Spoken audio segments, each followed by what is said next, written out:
you drinking. I know you ain't feeling right. I said, 'cause you drink so much, baby. You're the low down dirty shame. Well, this evening I'm going to be out doing a bit of rabbit shooting for a change. The farmer on this bit of ground has asked me to thin the rabbit population out a bit, so I've just been up here doing a range day with a couple of clients, and yeah, it's a cracking evening. Lovely sunny day it's been today.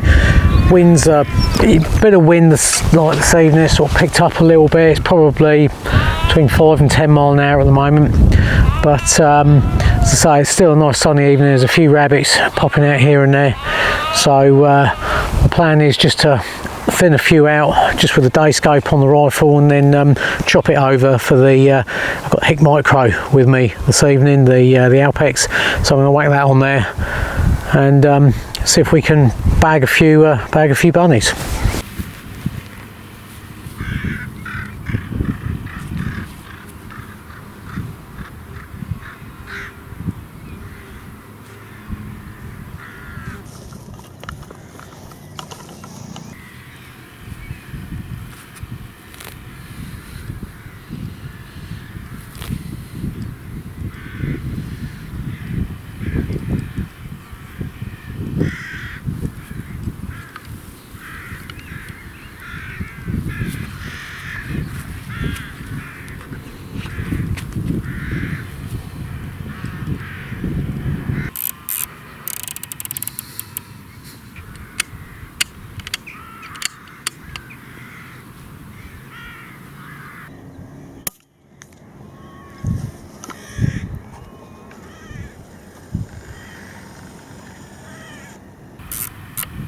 Well, that one was about 100 yards, 90 something metres, 93 metres I think it was. Just held a couple of them away for wind, and that knocks him off his perch tree. Jackdaws and crows up here are a real pain. We've got a pig farm just over the hill there, so yeah, they're just always on that, causing havoc, so it's always good to knock off any that we can when we can. Right, so we've just got another crow up here landed. Let's see if we can get this one. That looks like a jackdaw as well. Right, just level the scope up. Oh, you bugger. That's their carrion crows really that I want to target up here more than anything, because they have I'm just watching one now coming over, but they're when we're lambing up here and that, they can be a real pain for plucking the eyes out the lambs and stuff before they're up and on their feet, and you get a few of them, they'll mob a lamb and kill it. I think these are mostly jackdaws that we've got coming in around here. There's a few crows about, but the crows are the crafty ones, they don't want to land.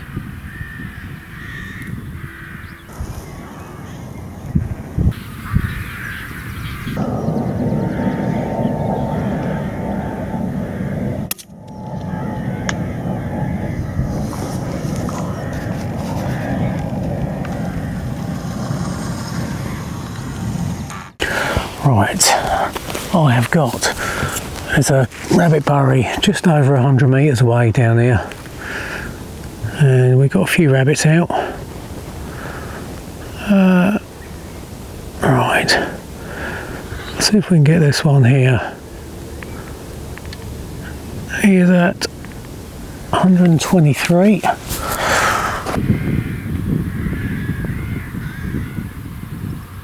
He's 10.75.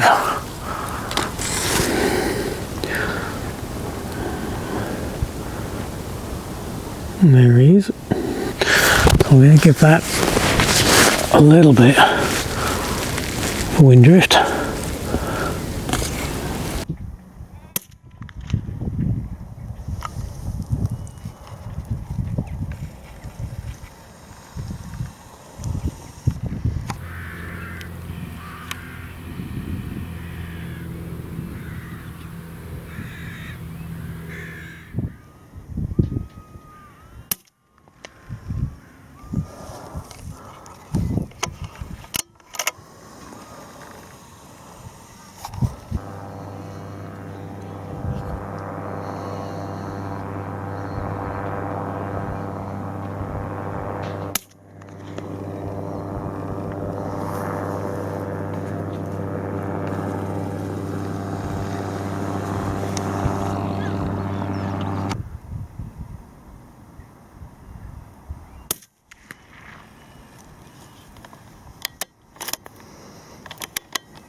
the rifle I'm using is a Bergara. It's a B14R in 22LR, and that's sat in a MDT carbon fibre folding stock, and it's got Sportsmatch mounts on there, so I'll swap over to night vision. So I've got the Hik Micro as well with me, the Alpex. This scope here is the Element Titan, really good scope that for both centerfire and rimfire or airgun, whatever. Great scope, so plenty of elevation on that, and that just allows me to dial in for the longer shots. I'm also using the Element Helix 1500 rangefinder. That's a ballistic rangefinder. It's got all the information stored on it, so I just ping the range and that tells me the drops. We'll move on from here. We've given this area a little bit of a pasting. There's not much out and about now, so we'll move down further along down the bank, have a thin out there. I've got another valley over the other side that needs thinning out. Yeah, and also the back of the farm, so we've got plenty to go and have a look at. Here's a low down dirty shave, and the way you swallow that bottle, look out to be your middle name. You got whiskey on your floor, gin in your trunk. It's 2 o'clock in the morning and you already drunk. I said, come on, see right here. Let's pull up and see if we can get a shot.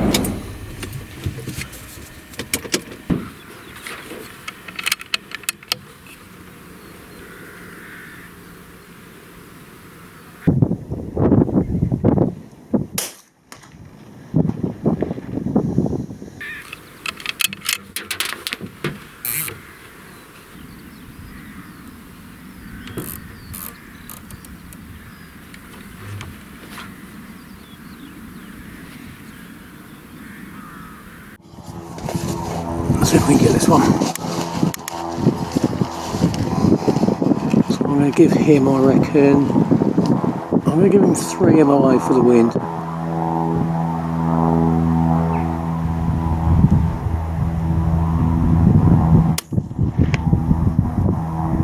Okay, that's down to a headshot. Nice. 124 metres or about 135 yards.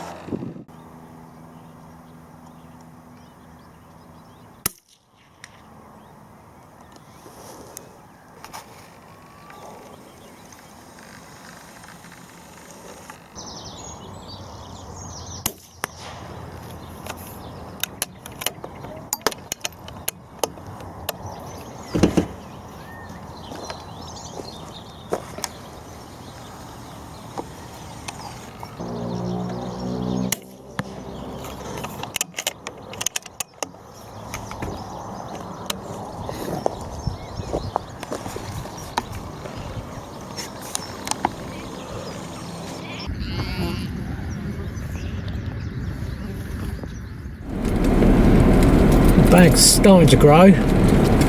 We'll have a look in the valley on the back of the farm. That's usually a good spot. Should be able to knock over a few in there.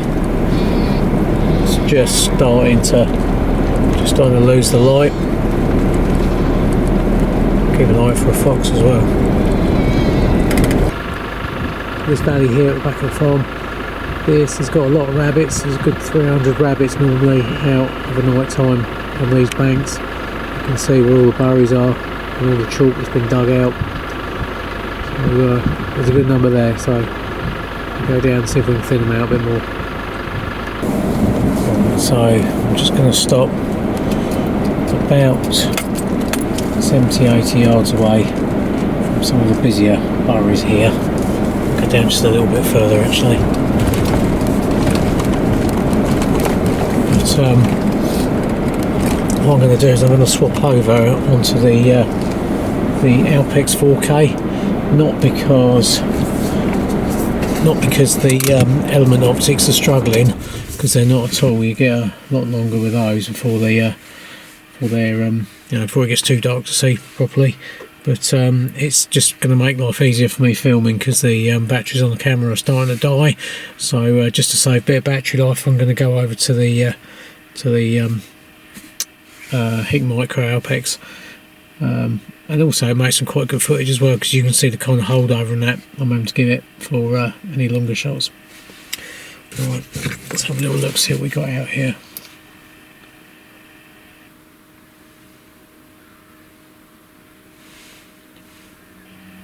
Yeah, okay, there's quite a few set out here, so let's get into them.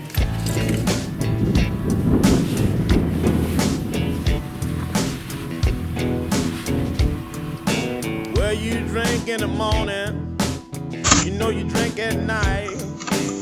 The way you drinking, I know you ain't feeling right. I said, 'cause you drink so much, baby. You're a low down dirty shame. And the way you swallow that bottle, look ought to be your middle name. You got whiskey on your floor and in your trunk.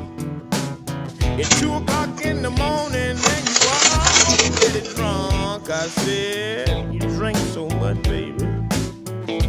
It's a low down dirty shame. And the way you swallow that bottle, look ought to be your middle name.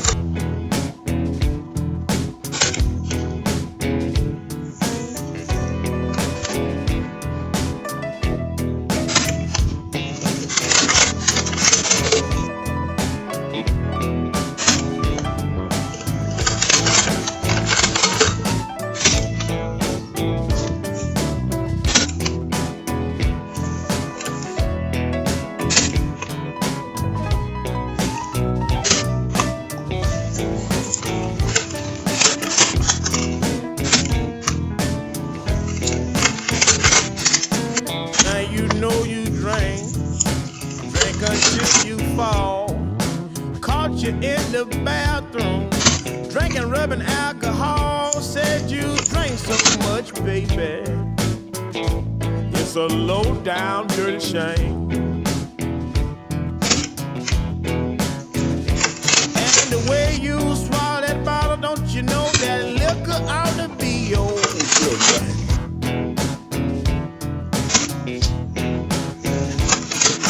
Well, you know you drink all the time. I know now, baby, you messed up all in mine. I said you drink so much, baby. It's a low down dirty shame. And the way you swallow that bottle, look ought to be your middle name.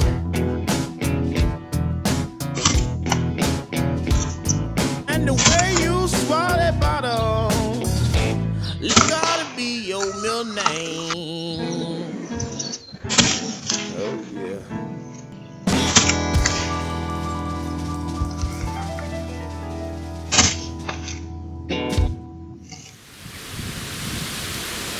This evening I'm out on a little small holding behind my house, just waiting around for a fox. The lady that lives in this little small holding, she's seen foxes here quite regularly, a pair of foxes actually, about 8 o'clock in the evening, or 8 to half 8. It's now about 7:45 and I've been here about 20 minutes, and I've spread some cat food around down the bottom of the field, just to hopefully, if they do come into the field, keep 1 or 2 of them occupied while I sort of manoeuvre behind the rifle and get shot. Only short range, 100 yards max. I've got the 223 with me though, because it's I've got a safe backstop behind. Bit of a breezy even this evening, not as nice as it was last night when they were out apparently about 40 foot from where I'm sat now, rolling around in the grass and playing. So yeah, we shall see anyway. Hopefully something will come in before long.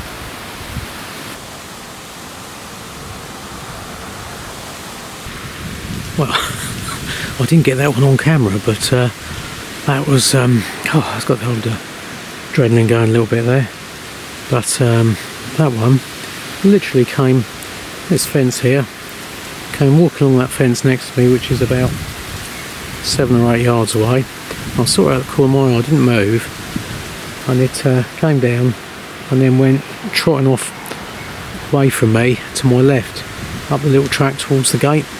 And when it had its back turned, I managed to pick the tripod up, turn it around and get a quick shot and knock it over. So that was, it's about 44 metres I think it was, or 44 yards. But you can actually see him laid out there. And see its camera up. Bear with me a second.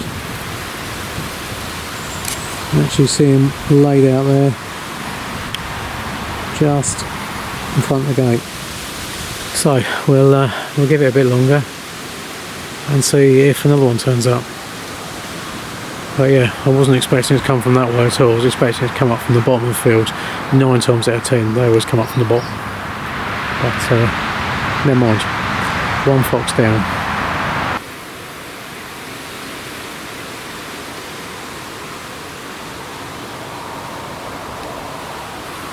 It's interesting too, because that fox came in about 8:15, which just goes to show that they are quite predictable. I've shot a lot of foxes this way by just sort of kind of getting a bit of intel from landowners and farmers, and if they say they've seen a fox in a field at 7 o'clock, then I'll get there at 6 o'clock and I'll wait till 8 o'clock, 9 o'clock, and there's a very good chance that in that time frame I'll bag a fox in that same field. As long as you know, I think you've got to be there within a day or two. Any more than that, and sometimes the pattern just seems to go out the window. They might do the same thing for 2 or 3 days, or maybe weather conditions might have an effect on it. I don't know, different wind direction, maybe they might hunt in a different direction, who knows. But they are, to a degree, creatures of habit.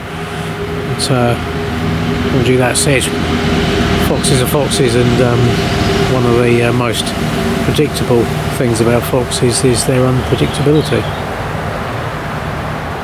Anyway, we shot one, so there's a good chance we might see the other one. So I'm going to shut up now and keep my eyes peeled.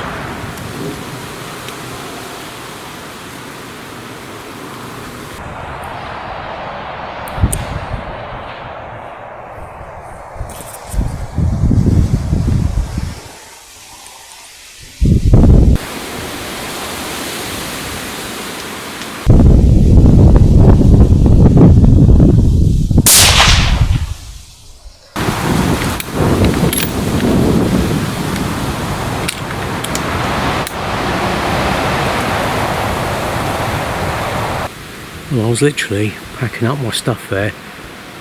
I was about to call it a night, and last little quick look round with the thermal, and there was a fox just mooching about in the bottom of the cover there, and I was hoping he was going to come out into the field for a nice clear shot, but instead he went back and he was heading towards the back field there. He was just walking along, I think there's a log or something there that crosses the ditch. I think he was going to cross that, but anyway, looked good. I'm going to walk down and have a look, see if I've managed to knock that over. Felt pretty confident, the shot felt good, so hopefully he'll be laying down there in the ditch.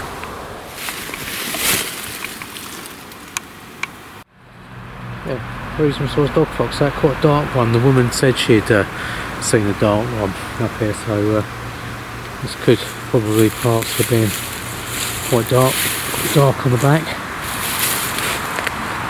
Got a good size fox. A long lanky fox. Good, well, that's it for this evening, so thanks for watching. Hope you enjoyed the episode, and don't forget to subscribe. Country Sports Premium membership is now live. Members get full archive access, Country Sports Search, the manual series, monthly audiobook editions, and exclusive premium content.